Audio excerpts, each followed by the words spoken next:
Okay, can someone unmute themselves and tell me if they see the paper or not? Yeah, we Looks can good. see it. Okay, cool. So the title to this paper is Bayesian Design Principles for Frequentist Sequential Learning. I actually feel like that this isn't the most obvious. It doesn't really give a really good description of what this paper is about. Like in a general way, it does, because that's what they're doing. But um, I think if anything, there's a concept, or there's a formula or a quantity that they introduce, which they call algorithmic information ratio. And really, this paper is about that. And so maybe I would, if I were them, I would have called it like algorithmic information ratio, a better way to minimize regret in sequential problems or something like that. But there's, like I said, there's a lot to this paper, and I'm going to try to go through it in a way that I think introduces concepts as opposed to how it, like as opposed to like a sequential order of how the pages are in the paper, because um, this this paper, in my opinion, assumes a lot of prior knowledge in the fields of like reinforcement learning, or they're just calling it sequential learning, but in these problems, which are yeah, I'll just say generally reinforcement learning problems. So I'll start off by describing like the general idea behind the problems that they're trying to approach, and they actually have it here.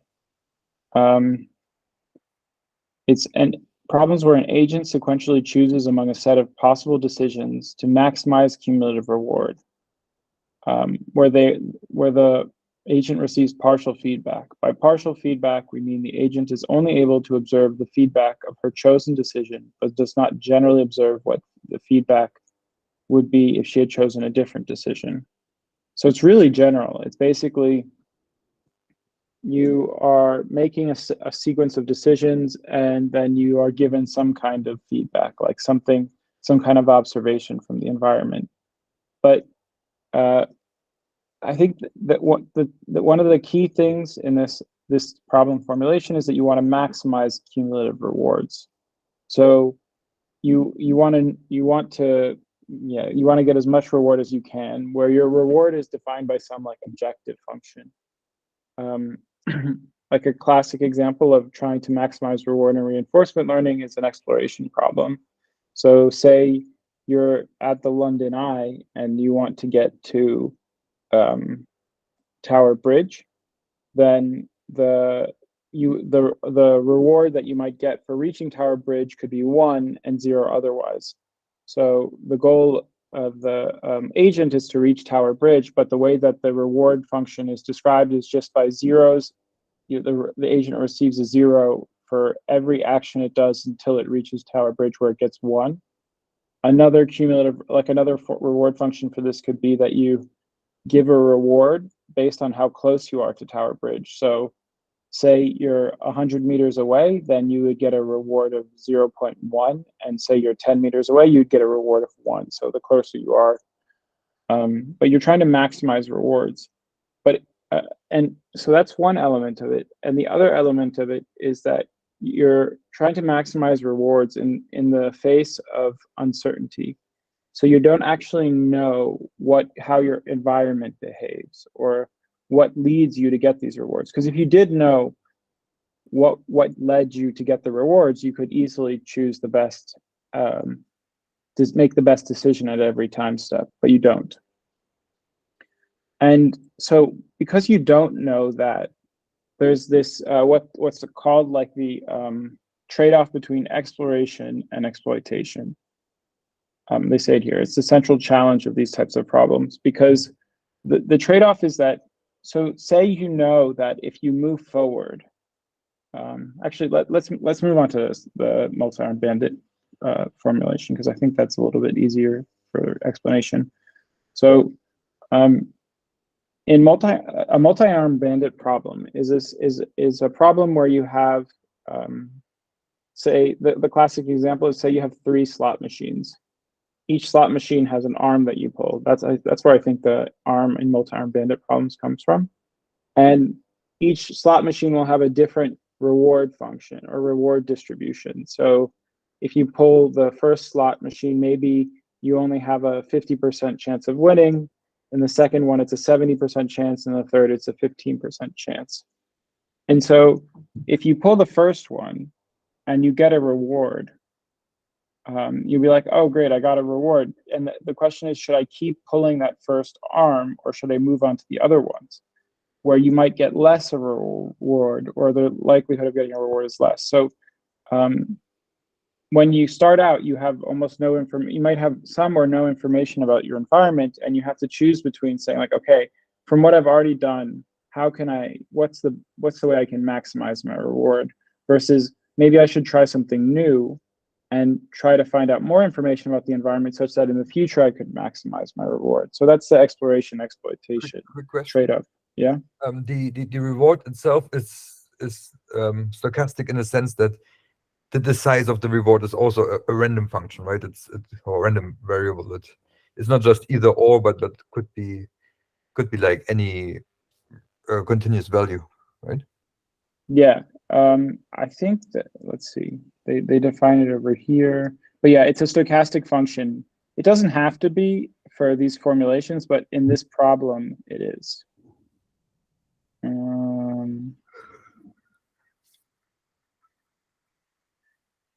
Yeah, and for this problem, it is. Okay. Thanks. Yep.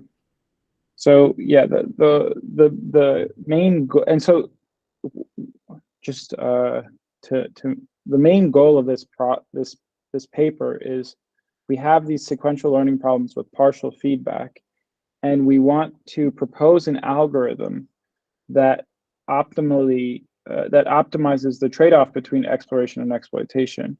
And so how do you quantify that trade-off? That's the next big concept in this paper, and actually the one that is the reason why I chose this paper, because I think it's an interesting concept, and it's good to know about. So I don't actually, before it's described in this equation here. Oh shoot, described in this equation here, where you have this like R. That's R is for regret, but I don't want to go into the symbols yet, so I'll just describe it to you. The idea behind regret is that at each time step you make a decision, and then at each time step there's most likely an optimal decision. And so for each time step you'll receive a reward after you've performed that action. And so the regret is the sum of the differences between the optimal decision and the decision you made. So maybe you had to make 10 decisions and you got a cumulative reward of 30, but the optimal reward was actually 100. So your regret would be something like 70. So that's how you kind of measure the difference between exploitation and that's how the trade-off between exploitation and exploration. And a key point here is that you make decisions based off of the information you have at any given time. So there might be an optimal decision based on the information that's available, and there might be also an optimal decision based on like the environment itself, and those can be different because you might not have any information about the environment when you're making a decision. So at that point, a random decision is optimal versus like what the actual best decision is. Okay, so following up, the problem of these this paper is trying to approach is sequential learning problems with partial feedback, where you have to trade off between exploitation and exploration. And your general goal in these problems is to minimize your regret with the algorithm that you use to make decisions. So that's that. That's the problem that they're addressing. And there's a couple of there's two overarching approaches, or at least that's how they describe it here, to approaching these problems. One is what they call the frequentist approach, and one is called the Bayesian approach. So if you're familiar with statistics, there's like this is like a key difference in terms of statistics. There's a frequentist approach, which has like maximum likelihood estimators. And then there's a Bayesian approach, which uses a prior and a posterior and updates your posterior based on your prior and observations. That's a pretty poor explanation of the whole thing, but so that's true also of how you could approach solving these sequential learning problems with partial feedback. And they say here, the advantage of the frequentist approach is that it does not require a priori knowledge of the environment.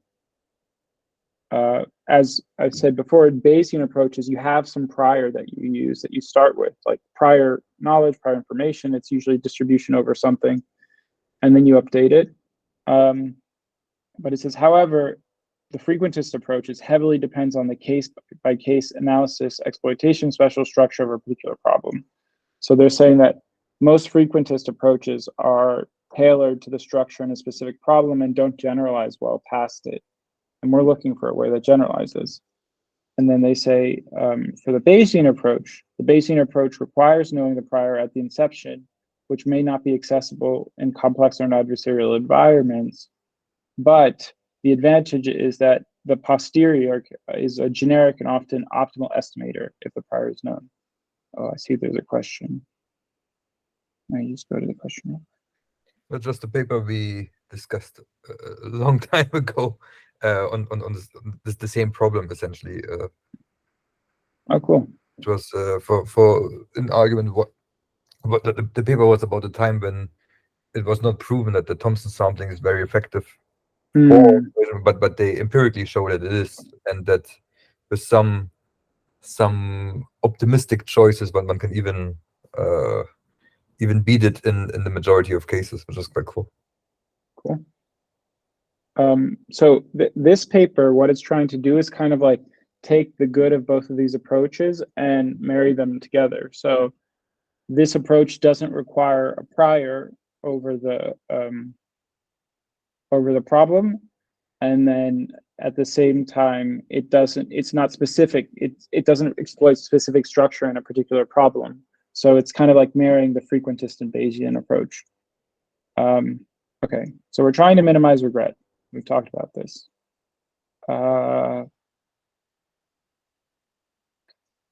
Let's go into the preliminaries and the problem they're trying to address with variables. So it's actually an interesting problem, one that I haven't seen before described explicitly this way, like the problem formulation. So they call the problem formulation, it says, we adopt the general formulation of adversarial decision-making with structured observations, adversarial DMSO, which it was only published last year. And it says, which covers broad problems, including bandit problems, reinforcement learning problems, and partial monitoring. And now here's where we get into like a ton of terminology that only makes sense if you know about topology, which I don't, but I looked up a lot of it. But you actually don't need to. I'm hoping that I can explain a lot of this paper without going into like the definition of all of these things. So let's talk about variables that matter versus like all of the variables that are described. So pi is the decision space. So that's one big pi. So this pi is a set, and it's a set of decisions that you could make. The decisions that you could make if in a multi-armed bandit problem, it's like a set of numbers, like 0, 1, 2, 3, 4, where each one is related to a specific action you could do, like pulling a slot machine arm. If you're doing a navigation problem where you're moving around the world, it could be like a set of 3 coordinates which tell you which direction to move in. So pi is your decision space. And then M is your model space. Now, model space, this is a confusing one for, I think could be a confusing one for a lot of people, and it was for me about what they mean by model space, because when we think of models, we're always thinking about or at least in my case, like a model that is it's like a neural network or some kind of parameterized model that you have some input and output and you train. That's not necessarily what they mean here, although it's very similar. So your model space, what it does is there's each element in the model space, which they denote by this M here, it maps a decision to an observation. And O is your observation space. So this is the information you get back. I don't want to switch back to the video, because if I do, then I show the text, then I will be showing whose name wrote the text. So I was wondering, Vahan, could you just read the text out if it's a question, so I know? No, there is no question. Don't worry. It's just a raised hand. Okay. Well, feel free to unmute yourself if you want to ask a question. Sure. So I was wondering, like, is there any special meaning to the word compact in this context? In my opinion, compact. So a compact set, I can actually show you that. I have it up. So I'll give you an example of a compact set. A compact set would be from 0 to 1. Like if you had all the numbers from 0 to 1 inclusive. If it was exclusive, it wouldn't be compact. This is a concept in topology. Another example of a set that's not compact would be if you had all the numbers from -2 to infinity, but not including infinity. So, or if you have numbers that have gaps. So for example, they say here, all rational numbers is not a compact set because there's numbers in between, like 1 and 2, for example. So it's not really an important concept for this paper, in the sense that to understand what's going on, you don't need to know it. But I'm sure the reason why it's in there is because it's very important for the proofs that they have in this paper.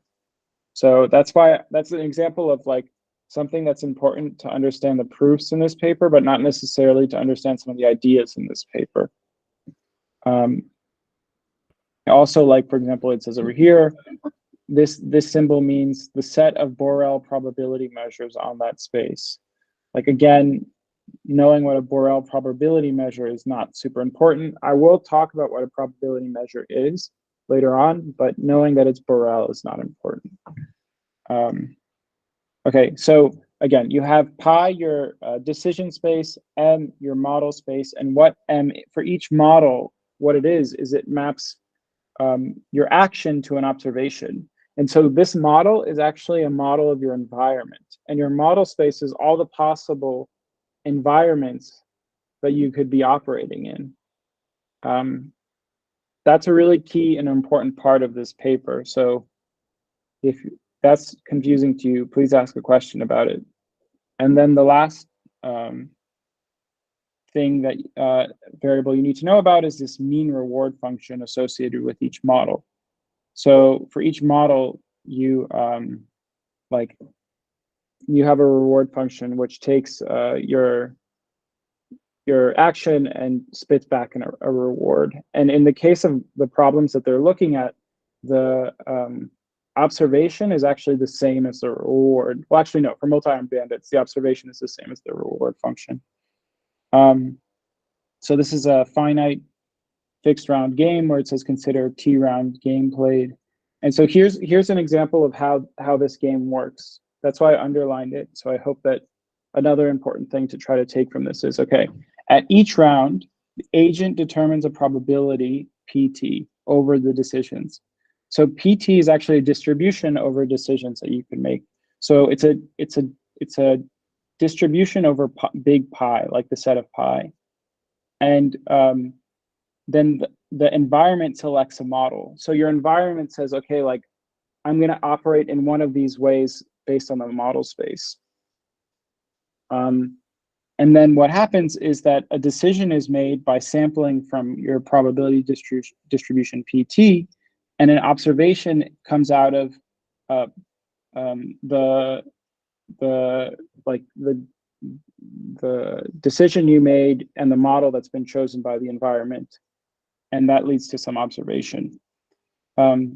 So here, we have no control over what model is chosen by the environment. Instead, it's something that's like just chosen. This is kind of something that like ideas from game theory, I think, and you get an observation based on that.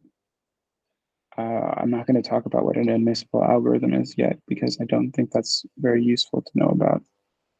Okay, and now we can finally look at the frequentist definition. You have a hand raised again.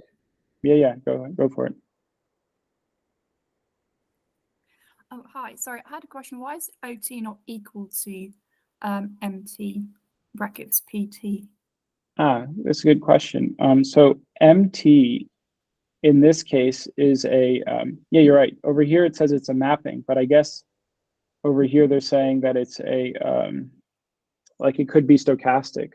So MTPT could be not like a, well, it couldn't be a deterministic mapping. It could be one that you have to sample from to get your observation.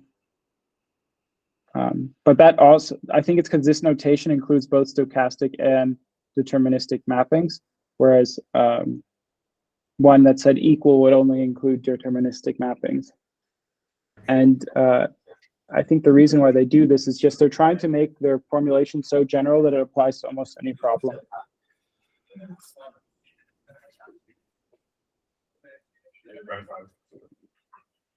Cool. Just a question. Yeah. So the reason they say that the environment selects the model is to describe the concept that we have uncertainty about how decisions map to rewards or observations. Is that we can have the environment can be changing as well, or is that like there's a finite number of models? The environment could be changing, and we'll go over that in a second. But like one example of it, which they kind of, which I don't know, they don't really allude to, but like say you're in a video game, every time often when you make when you take an action or make a decision, you move in your environment, and then your reward function is different based on where you moved. So that could be an example of where like at each time step, even though like the overarching global environment is the same, the environment of the agent is different because it's moving around in the global environment. But there's also cases which they describe as like non-stationary bandits in this paper where you're actually like the reward function changes just based on like it could change over time. I guess it is the same as the video game example I just gave. But yeah, it's to reflect the fact that at each time step you could have a different environment, and it's not necessarily deterministic. In the video game case I gave you, it's deterministic, but maybe the environment is just like randomly sampling an environment, or it has some kind of like curriculum that it uses. So yeah, it's to reflect that uncertainty and how you'll get observations and how you'll get rewards. So it's actually a pretty, it's a pretty complicated problem if you think about it. So the agent, right, that samples the decision sort of passes this to the model, and the model then generates a reward based on that. And an observation, but those two do the same thing. Yeah, reward could be part of the observation, right? Yeah. Okay. No, thanks. Yeah. And so now we can talk about what regret is with variables. Very exciting. So the frequentist regret of the algorithm, the ALG, against the usual target of single best decision in hindsight is defined as, so if you look at here, they're taking the expectation, or to say it, the expectation is with respect to randomness in decisions and modeling. Okay, so it's with respect to both, but basically what they're saying is you have 1 to big T time steps. At each time step, you make a decision PT. At each time step, there's going to be an optimal decision, but it's shared over all the time steps. So say you have 3 slot machines, the optimal decision would be to choose the slot machine that has the highest mean reward. And so pi star would be choosing that machine, and pi t would be the machine that you choose at each time step. So that's the regret in this frequentist approach, and they're saying the usual target is that you use in these problems is to measure regret is the single best decision in hindsight. Sorry, Peter, there's another question, I think. Yeah, could you read it out? Thanks. Sorry, I had a question. Does the model's observation, is it dependent on agent's decision? Yep. So if you see here, it depends on it takes as input the agent's decision, and it has, I guess it outputs a distribution over observations which you sample from. Technically, it should also sort of depend on the state, right? Or is the state part of the model captured via MT? Yeah, so that's how they get around, like that's how they can say that this problem doesn't only apply to, because in multi-armed bandits problem formulations, there's no state. Yeah. But in reinforcement learning, there is. So here, MT is the state of the environment. Okay. So that's how they get around not having like defined state. Instead, you have models that the environment selects. Cheers. And so here they talk about they say there's a large literature that focuses on the so-called stochastic environment where MT, so the model at each time step, is equal to M star in M for all rounds. So basically they're saying that the model is the same for all rounds, and that's a multi-armed bandit problem with stochastic rewards. But then they also describe what they call an adversarial problem, and that's where MT changes over time. Then they talk about Bernoulli multi-armed bandits. I don't think it's helpful to go through that now. I don't want to flood you guys with information about specific stuff, and instead try to get down to the problem, like get more into the concepts in this paper. So just to tell you what they're doing, so they've defined this problem formulation. We have a decision space, a model space, a reward function. You're trying to minimize regret, and you get observations at each time step. And then they give you specific examples of what this looks like. So Bernoulli multi-armed bandits is a problem formulation, which is like a instance of the problem that they're describing, and so is structured bandits. And structured bandits, they have a couple of other ones under it. And now in section 2.2, we get to the meat of this this paper, which is this idea of algorithmic information ratio. And here's where things get like really, I mean, it's already a bit confusing, but here's where things I think really get more confusing. So first of all, let's talk about why they use the word probability measure instead of probability distribution. In my opinion, it's because it's like a generalization of a probability distribution that can apply to like any set of variables. Like maybe, any set of variables, or maybe they're just using it because they want to use the language of topology. But basically a probability measure is a probability distribution, because a probability measure, it has, like in this case, ni or nu, I don't know what the English word for it is.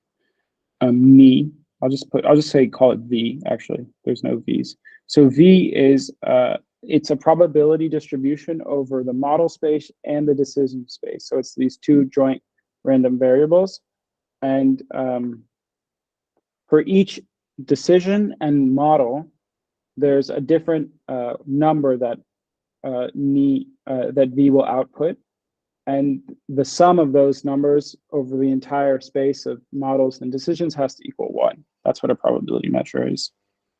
And so I just think of it as a probability distribution. I'm sure there's some flaws in that way of thinking about it, but for now, let's think about it that way, see how far we can get with that. And then... Hang on, wouldn't it be... Yeah? Slightly confused, right? If the agent does one decision, shouldn't that give a decision over available models at that time? And why wouldn't that be normalized to 1? Well, you can margin. I think you can calculate like the marginal, and that has to normalize to 1, right? Or no? Yeah. So v or nu is a function, right? Because it takes its input a distribution of a functional, takes its input a distribution.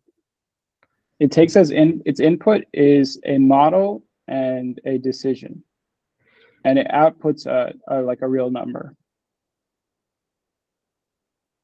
And the sum of and I think it has to be a positive real number, and the sum of the positive real numbers has to be equal to 1. The other thing is already new for pi star. Yeah. I don't know why they use pi star everywhere instead of pi. I think that's a bit confusing, but maybe I just have missed something. But anyway, so this is where this is the marginal distribution over pi. So this is actually a distribution over actions, just actions. V pi star. So for each action that you could take, there will be a probability. But nu itself, without this marginalization that you do over models, is it's both takes in models and that's and very actions, confusing, right? Because pi is an input to nu, but then they also index it with pi star, but it doesn't appear on the right-hand side of that equation at all, no? Well, that's because they're marginalizing over the model instead of over the decision space. But yeah, maybe it would have been better if they just put pi in here instead of this dot that they have. Yeah. I can understand that, but there's so much notation in here. There's cases where I can definitely see, like here's probably the reason why they put pi star instead of pi, because they have this other idea here. But okay, I'm worried we're not going to have a ton of time, but I'm going to just keep going. And when I get to 10 minutes, I'm going to present the results.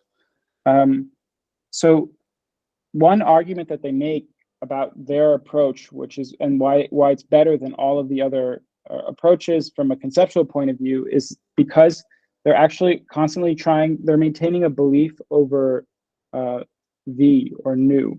Let's just call it nu, like Arvid did. So they're maintaining a belief over nu, which is a joint belief over models and decisions. So it's basically a joint belief over the environment and the decisions that you make.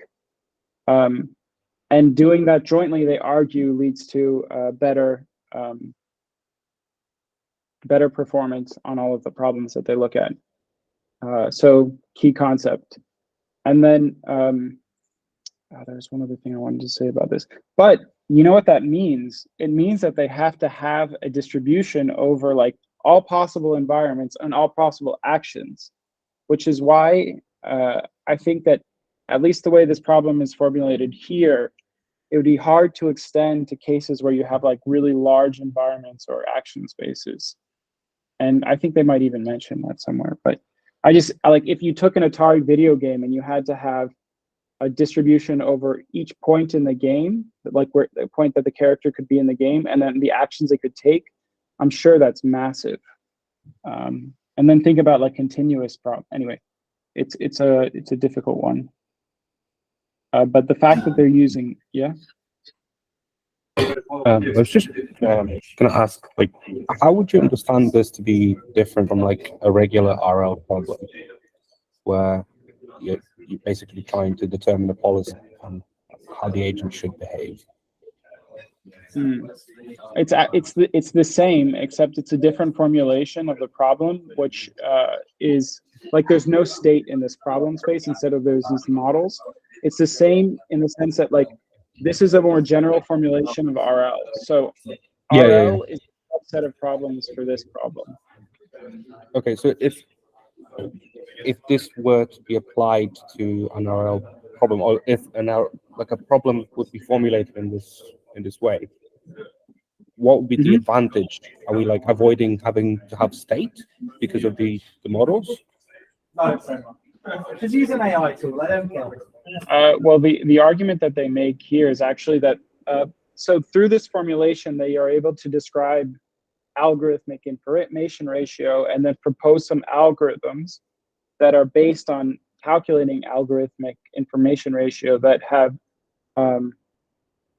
that minimize regret more. So you perform better in terms of exploiting trade and the exploiting and the trade-off between exploitation and exploration.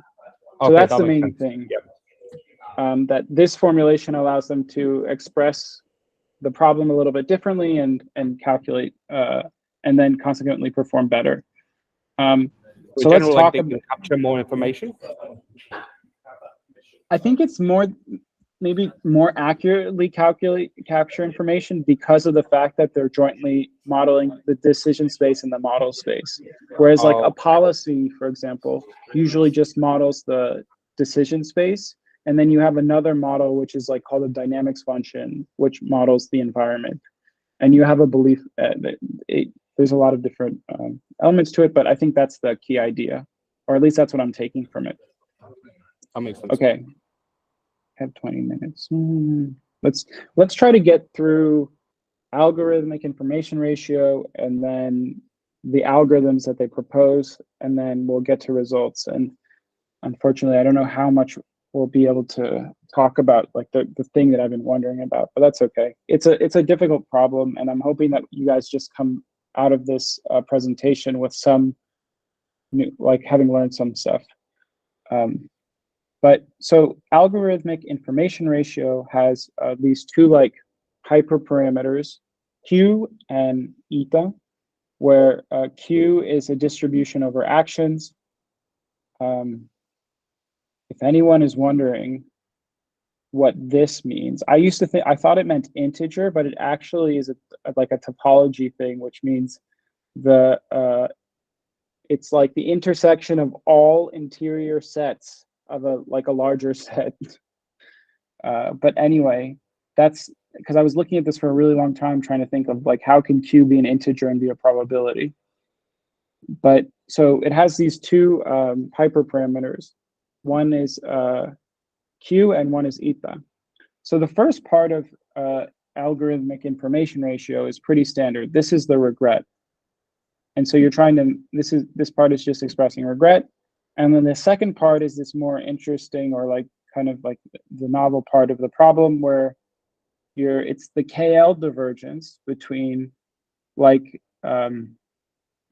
this policy, which is, so like I said before, when you have this marginal here, where it says new pi star, that means that it's a distribution over actions instead of actions and models. And so they're saying, given the previous time steps, action and observation, you calculate what like the new pi star is, and you compare it to your reference probability distribution Q. And down here is where they have like a much more useful expression of this equation for understanding it, which is that the algorithmic information ratio is the expected regret, the information gained given by like the last step where you perform an action and gain an observation, and then a regularization. So it's saying basically, because they want to maximize this value in their algorithms that they use. Let's ignore expected regret for now, because when they're maximizing it, they can't do anything about this term. Actually, they can, but we'll get back to that. But what they're basically saying here is, say you wanted to just maximize the last two terms, you're saying, I want to maximize the information gain, but also there's a trade-off where you don't want to be too different from the reference distribution. And in the algorithms, the reference distribution is the distribution from the previous time step, so the policy you used in the last time step. So it's saying, okay, I want to maximize the amount of information I gained about the environment, well, but also not changing it too much from like the previous policy I used. which is actually a pretty standard.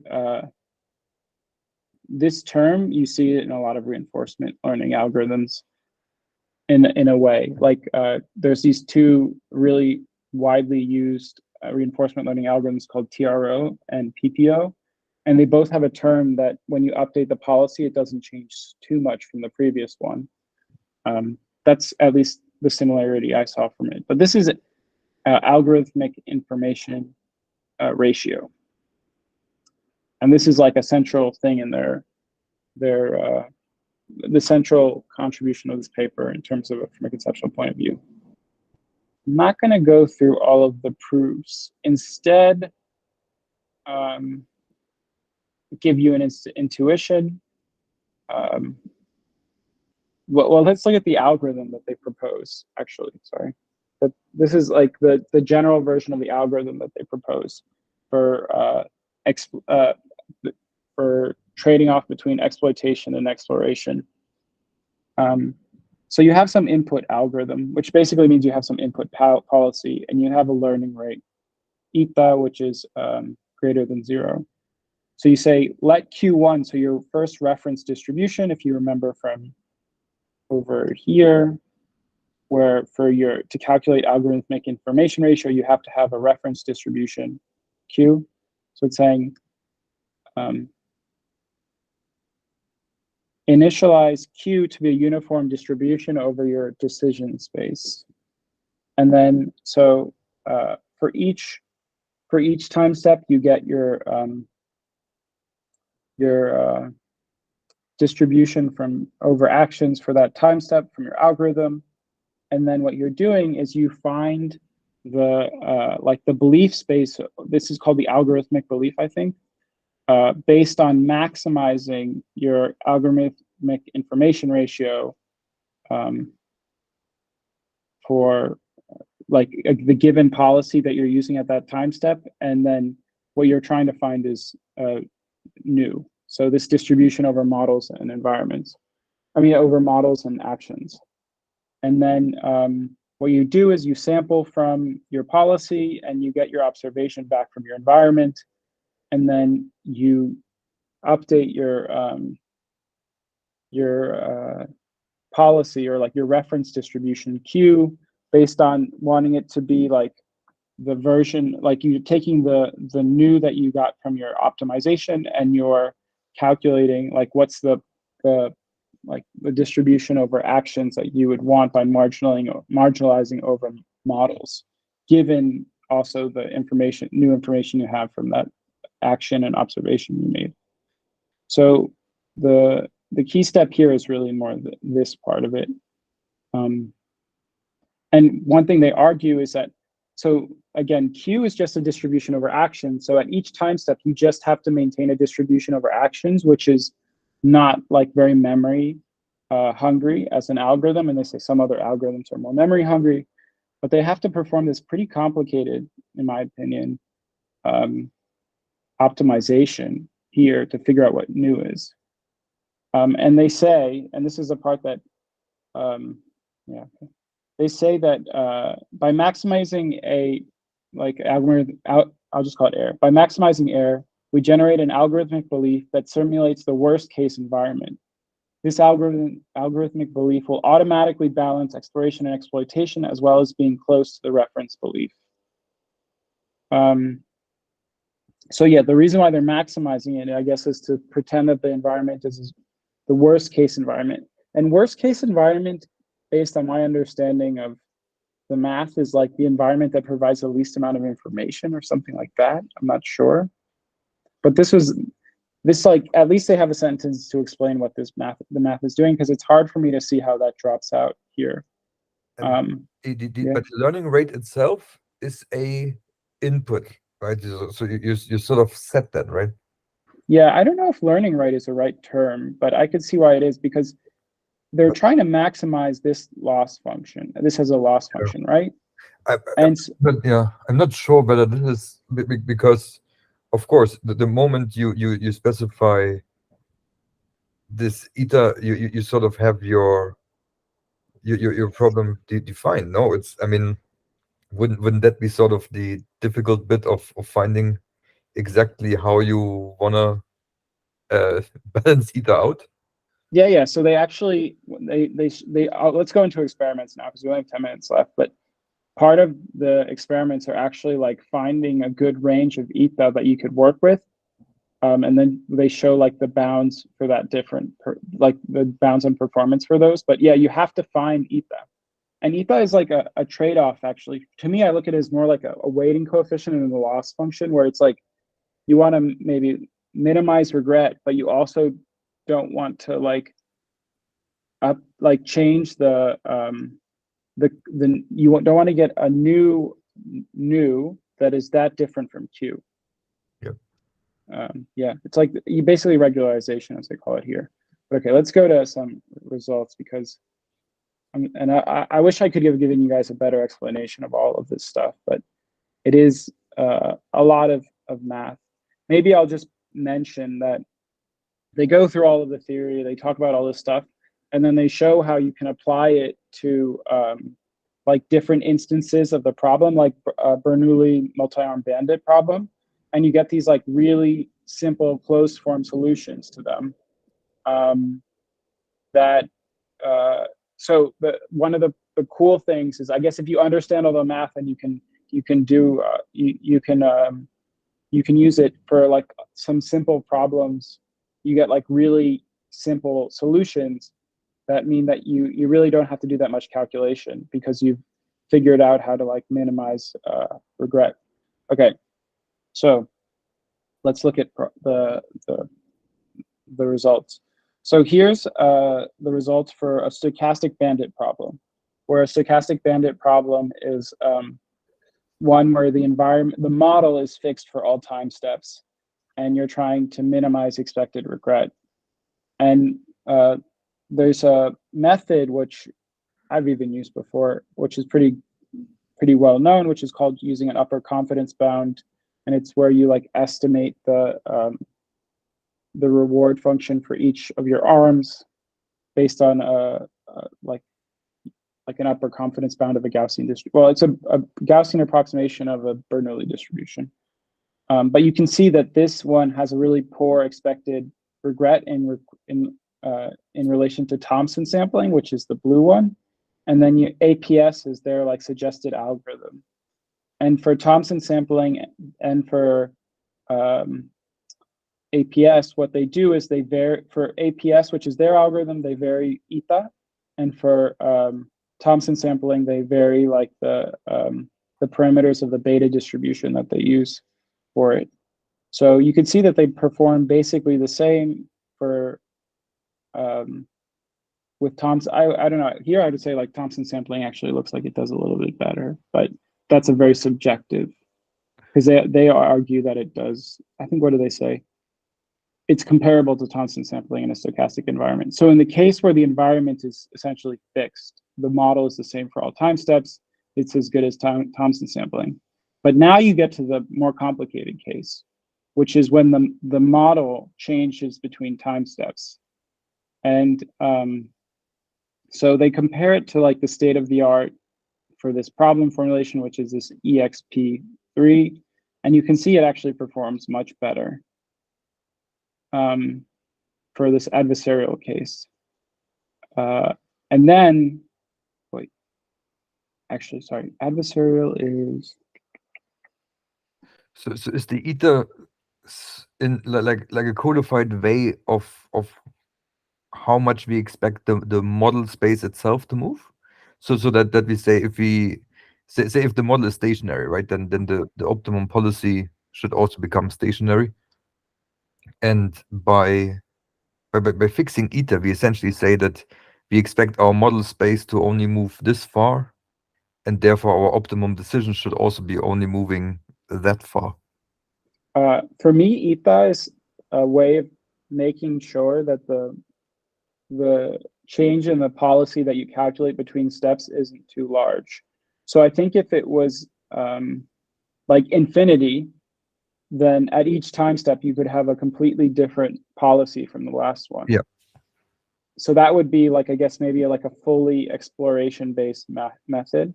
Yeah. And then by making it lower than infinity, then you're making sure that it's closer to before. So maybe that's more of an exploitation-based method. Sure, but that sort of makes the assumption that the models are comparable, right? If the model just changes too wildly, then any algorithm will perform badly. But if we say that yesterday doesn't look exactly like today, but only slightly different, then that is maybe where this topology idea comes from, right? That if the models sort of can continuously move from one state to another, then the optimum policy probably should also move continuously from one state to another. I don't know. Well, what I'm thinking is just, so they have they actually have these things called non-stationary Bernoulli multi-arm bandits, and in them, what they're doing essentially is that they're changing the environment, so they're changing the model after step 1,000, step 2,000, step 3,000, and they compare their method to a number of other methods, and they perform quite well. Like they have much lower expected regret. So it seems like this method doesn't is able to more easily adapt to the changing environment. But I think that's because of the use of ether. Yeah.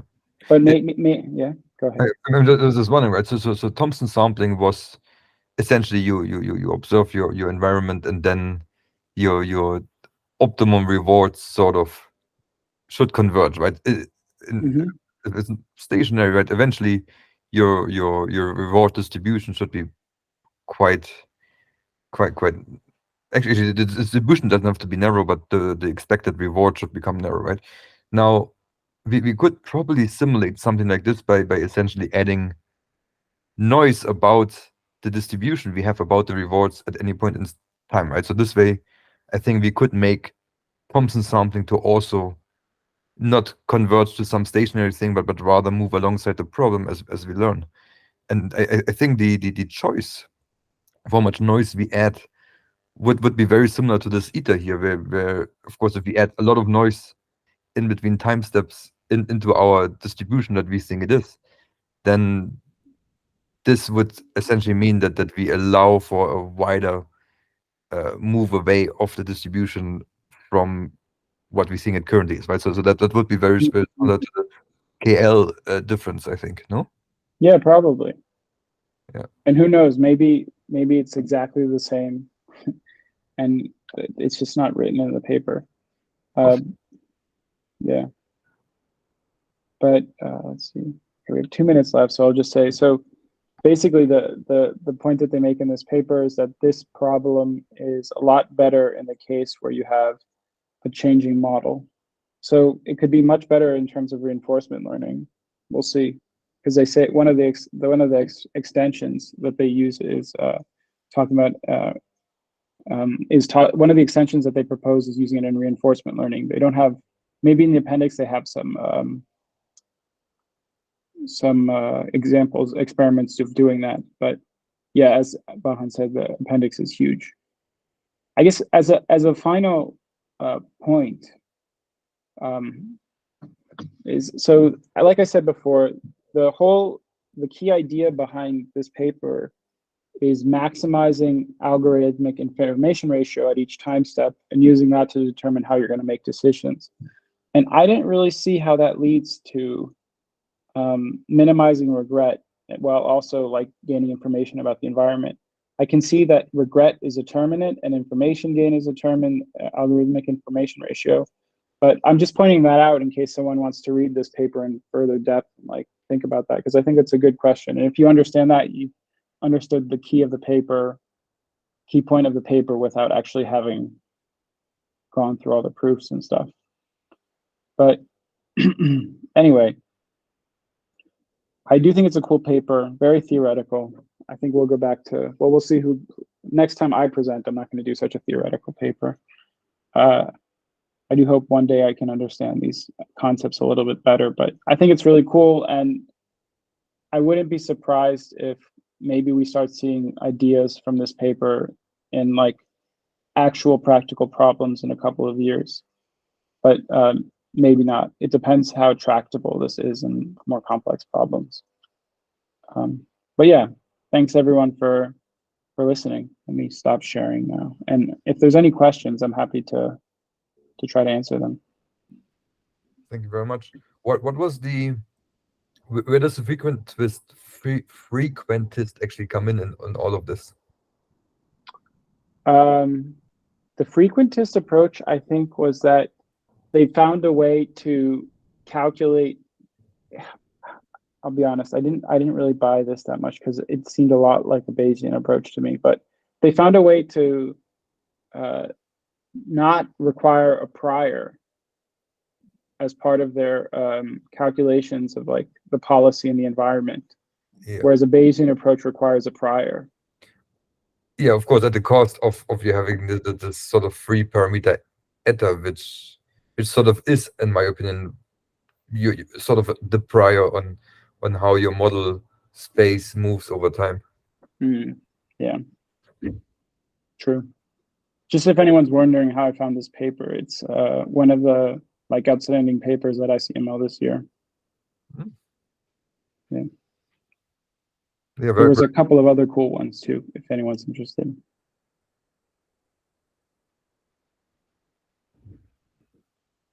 Cool. Thanks Well, a lot, Peter. Yeah, no problem. I'm sorry